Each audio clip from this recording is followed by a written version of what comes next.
Welcome to back my YouTube channel. বন্ধুসকল, মই আজি এখন চৰ চাপৰিত আহিছোঁ। চৰ চাপৰিত মানুহে কেনেদৰে খেতি বাতি কৰে আপোনালোকক সম্পূৰ্ণকৈ দেখুৱাম। আপোনালোকে মোৰ লগত থাকিব আৰু ভিডিঅ'টো সম্পূৰ্ণ চাব আৰু এটা ছাবস্ক্ৰাইব কৰি বেল আইকন ক্লিক কৰিব। এয়া চাই লওক, খুৰা এজনে খেতি কৰি আছে। চাওঁ আহক কি খেতি কৰে, আমি চাই লওঁ কেনেকুৱা কষ্ট কৰে। এয়া চাওক, গোটেই দিনটো ৰ'দত পুৰি কেনেকৈ খেতি বাতি কৰি আছে। চাওঁ ইয়াৰ ফলত কি হয় বা কি খেতি কৰি আছে, আমি চাই লওঁ। খুৰা এজন আছে, আমি চাই লওঁ আৰু খুৰাৰ পৰা জানি লওঁ খুৰা কি খেতি কৰি আছে। আহক আমি চাই লওঁ, খুৰাৰ লগত কথা পাতো। খুৰা, এইবিলাক কি খেতি? এইবিলাক আলু খেতি। এইটো কি মাটিৰ তলত হয় ন? মাটিৰ তলত হয়। এতিয়ালৈকে আলু হোৱা নাই ন? এতিয়া আলু হোৱা নাই। আৰু কিমান দিন লাগিব? আৰু 15-20 দিন গ'লে মানে অলপ অলপ হ'ব।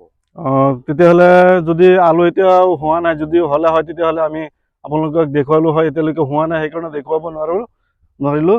এতিয়া আমি খুৰাৰ পৰা জানি লওঁ ইয়াত কিমান কষ্ট হয় বা কি দৰত বিক্ৰী হয়। ইয়াত বহুত কষ্ট। ইয়াত মানে 8টা-7টা মান চাষ কৰিব লাগে ট্ৰেক্টৰ দি।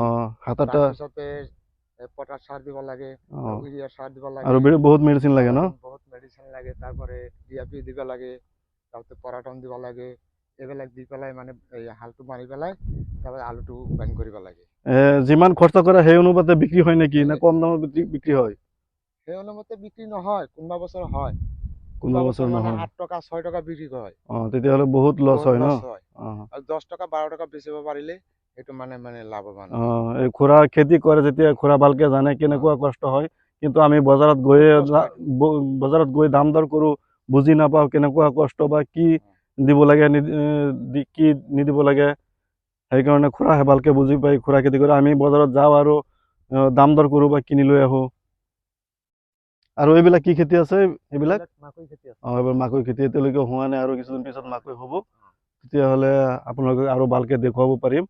আৰু মাকৈ খেতি কেনেকৈ মাকৈ হয় আমি দেখুৱাম আপোনালোকক। তেতিয়াহ'লে খুৰাৰ পৰা আজি আমি বহুতখিনি জানিলোঁ। থেংক ইউ খুৰা।